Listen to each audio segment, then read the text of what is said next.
रजा खां फाजिल बरेलवी रदी अल्लाह ताला अन्हु, कौन नहीं जानता आज आशिकों के इमाम बरेली के ताजदार जिन्होंने हजारों मसाइल का हल लिख दिया अपनी जिंदगी में, 1000 से ज्यादा किताबें लिख दी।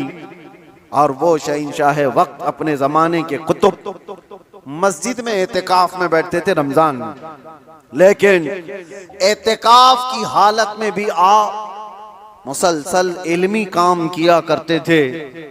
एक बात थी, आला हजरत जैसे फकीह, उनके जैसा बड़ा आलिम जिसके सामने दूसरे कई उलमा अपने घुटने टेक देते हो, एतिकाफ की हालत में तवज्जो, जैसी ही इफ्तारी हो जाती तो आपके खादिमों में से घर से जो खाना लाया जाया करता था, एक बच्चा था 12 साल का, वो तो शदान लेकर के आता था, इफ्तारी और सहरी पहुंचाता था मस्जिद में।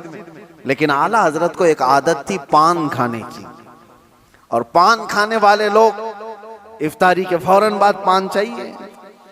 आला हजरत इफ्तारी कर चुके, पान जो रोजाना आता था वो बच्चा पान लाया नहीं, और टाइम गुजरता गया, आपको पान की तलब हुई कि अभी तक आया नहीं, अभी तक आया नहीं। वो तकरीबन घंटा भर के बाद वो बच्चा आया और दौड़ता हुआ आया, कहा बड़े मौलाना साहब पान रह गया। पान ला करके दिया, एक तमाचा उसको लगाया, कहाँ चला गया था, पान लेकर कहाँ भाग गया था। वो बच्चा जो खादिम है, खिदमत करने वाले लोग हैं, कहा माफ कीजिए भूल गया था, दिया और चला गया भागकर, पान खा लिया। आपके शागिर्द हैं अल्लामा जफरुद्दीन बिहारी रहमतुल्लाह तआला अलैह, उन्होंने लिखा है इसको, आला हजरत के शागिर्द।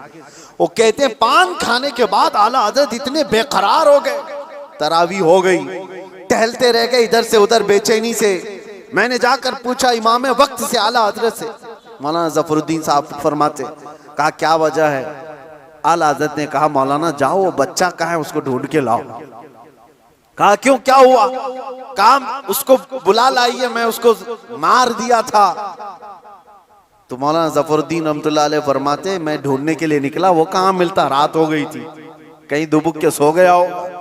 लेकिन आला हजरत ने रात भर ढूंढने लगवाया, जो भी शागिर्द आए उससे कहो बच्चे को ढूंढ लाओ जो खाना लाता है हमारा। वो कहीं मिला ही नहीं।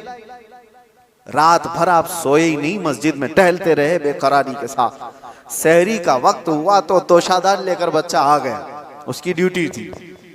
वो जैसे ही आया, आला हजरत लपक कर दरवाजे पर जाते और जाकर तोशा उसके हाथ से लिया, रख दिया और घुटने टेक कर जमीन पर बैठ गए।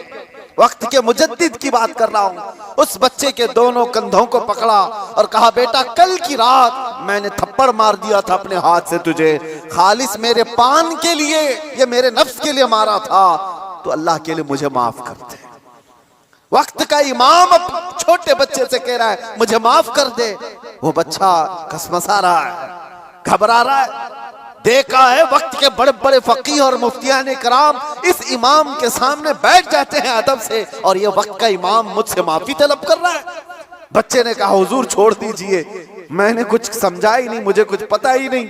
आला हज़रत ने कहा नहीं ऐसा नहीं होगा, तू कह दे माफ किया।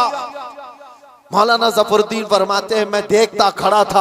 आला हज़रत कह रहे हैं कल क़यामत के दिन अगर रसूलुल्लाह सल्लल्लाहु अलैहि वसल्लम ने मुझसे पूछा ए अहमद रज़ा क्या तेरे अंदर अल्लाह ने ताकत इसलिए दी थी कि तू अपने पान के लिए छोटे बच्चे पर हाथ मारे, मैं क्या जवाब दूंगा उस दिन क़यामत के दिन।